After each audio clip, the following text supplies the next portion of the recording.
Study Session 7, Output Decisions in Short-Run and Long-Run Costs. Introduction. We'll start this study session by looking at the meaning of short-run and long-run decisions. We'll attempt to explore costs such as fixed cost, variable cost, total cost, Isocost Line, and Isoquant, and how output decision is taken to maximize profit under a perfectly competitive market. Learning outcomes. When you have studied this session, you should be able to 1. Differentiate short-run decision from long-run decision. 2. Point out the cost concept associated with production process in a perfectly competitive firm. 3. Discuss how a perfect competitive firm maximizes its profit. Short-run decision versus long-run planning. Short-run is a constrained decision in the sense that at least one of the factors engaged as input is fixed. For example, some factor inputs or factors of production cannot be varied, such as firm's production technology and its stock of capital equipment. Long run is a planning decision for a firm in the sense that all factor inputs can be varied. There is none that is fixed. Even those that are fixed in the short run can now be varied in the long run. For example, decision to enter a new business or build a new plant are long run decisions. Concept of a firm's cost. Cost in the short run, opportunity cost.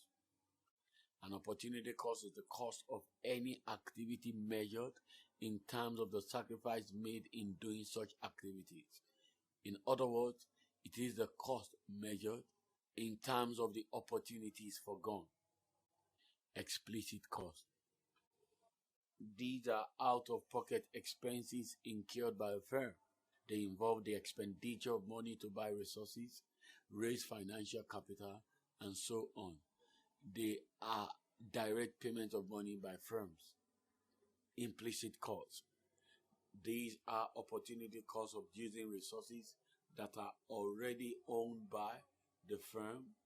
In fact, they are equal to what the factors could earn for the firm in some alternative uses, either within the firm or hired out to some other firms. The firm's cost function. One of the important determinants of production cost is the production function. This determines the kind and quantity of input required for a given level of output. The other determinant of cost is input prices. A firm has to pay the market price for every input that it purchases to use in production. Total cost.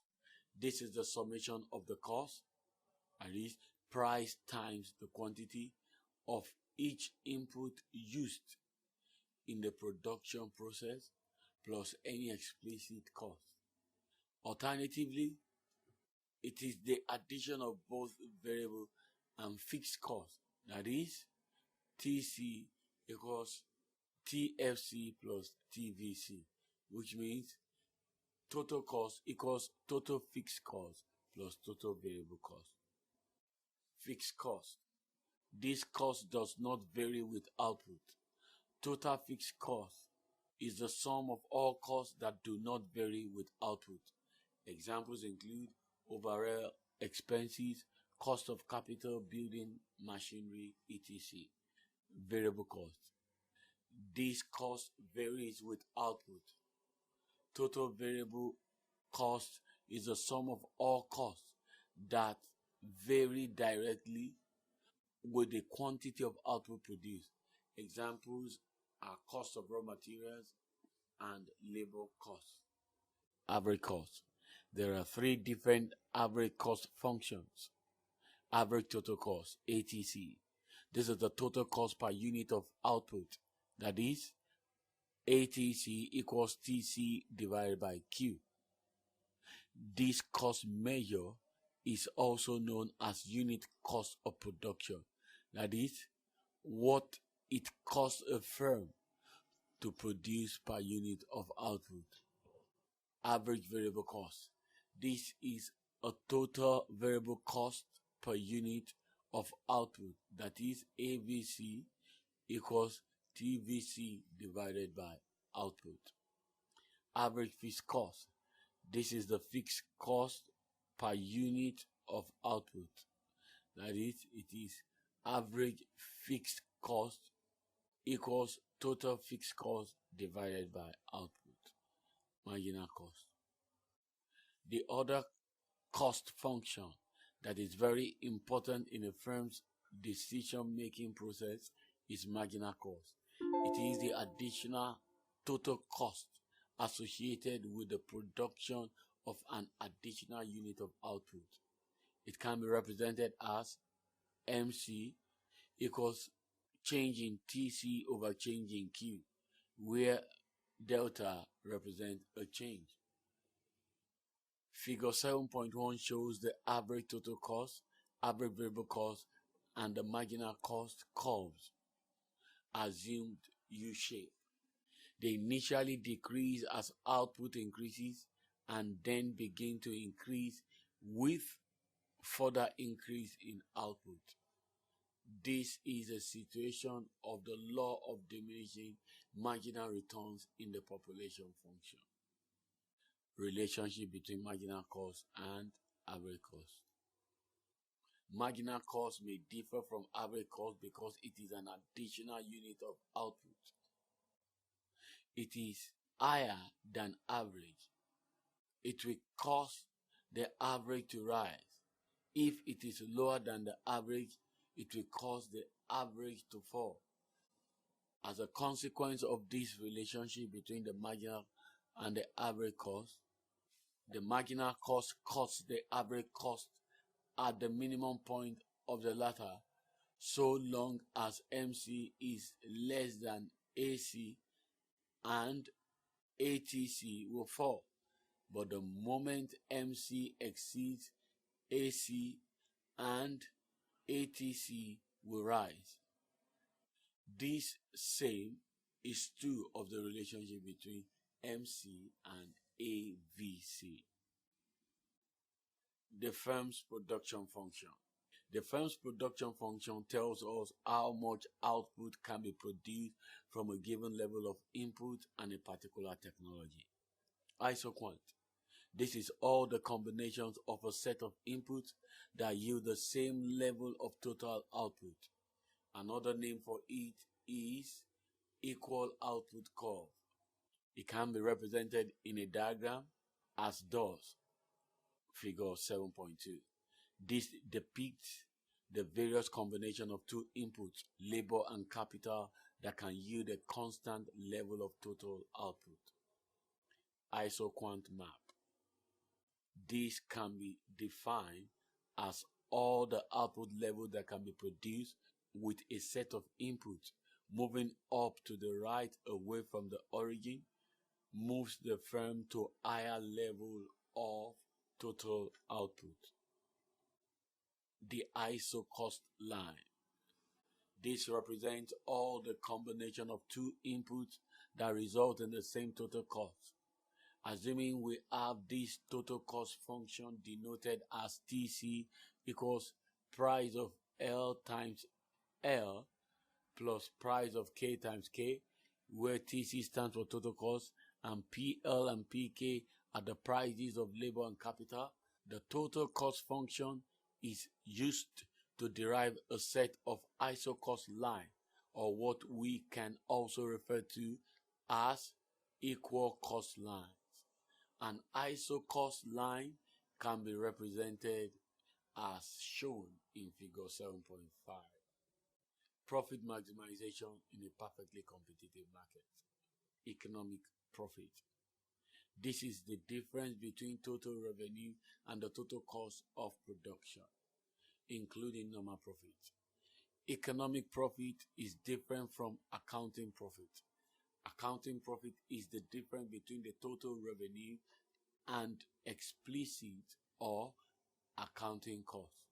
The implicit cost of production, including normal profit, are omitted from an accountant's definition of profit. This is one of the reasons why accounting profit is always greater than economic profit. Economic profit is the difference between total revenue and total opportunity cost, including normal profit. Competitive market. A competitive market is a market where there are many buyers and sellers selling identical products so that each buyer and seller is a price taker. A competitive market, sometimes called a perfectly competitive market, has two characteristics. One, there must be many buyers and sellers in the market. Two, the goods offered by the various sellers are largely the same.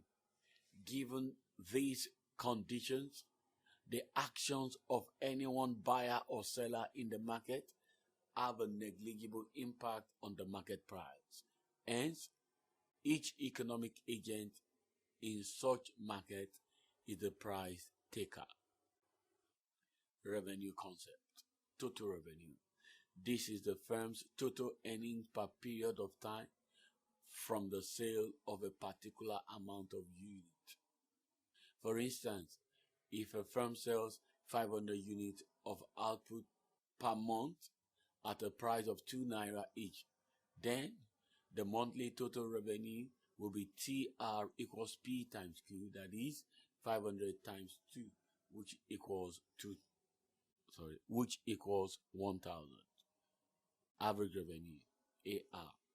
This is the amount the firms earn per unit sold. Thus, average revenue, AR, is equal to total revenue over quantity. So, if the firm earns 2,000 naira from selling 500 units, it will simply mean 4 naira per unit. Marginal revenue. This is the external total revenue gained by selling one more unit. It is calculated as thus: MR equals change in TR divided by change in Q. Firm's output and revenue. Read the article that follows and establish the relationship between cost, revenue, and profit of a perfectly competitive firm. Price-taking firm. A firm is said to be a price taker when its output decision has no effect on market price. The firm simply takes the market price as given. A price-taking firm's demand curve is illustrated below in figure 7.5. Profit maximization and output determination in a perfectly competitive market. Profit is the difference between the total revenue and total cost, which accrues from a firm's business operation. This will be analyzed from two main angles. One, total revenue / total cost approach. Two, marginal cost approach. Total revenue / total cost approach. Profit is maximized in the short run at the output level where the difference between total revenue and total cost is the largest. The marginal approach. Profit of a perfectly competitive firm can be said to be maximized when these conditions hold. MC equals MR, that is, marginal cost equals marginal revenue. What sets the limit of the output a firm can produce is that the firm's MC must intersect the demand curve and the average cost curve from below. Note that it is only profitable for a firm to produce at D, because this is where output price begins to cover cost of production. Note also that A represents price P. Therefore, profit is maximized where P equals MR equals MC equals AR equals D. Note that the rectangular ABCD represent abnormal profit. This is illustrated in figure 20 below. Long run profit maximization under a perfectly competitive firm. The abnormal profit indicated by rectangle ABCD in figure 7.6, which a firm could have said to have made, will be wiped off because of free entry and exit assumption of a perfectly competitive market. Therefore, in the long run, only normal profit is possible as depicted in figure 7.7. Summary. We started this study session by exploring the meaning of short-run and long-run decisions. We looked at cost concepts that are associated with production process in a perfectly competitive market. Lastly, we discussed how output decision is taken to maximize profit under a perfectly competitive firm. This is the end of study session 7. Thank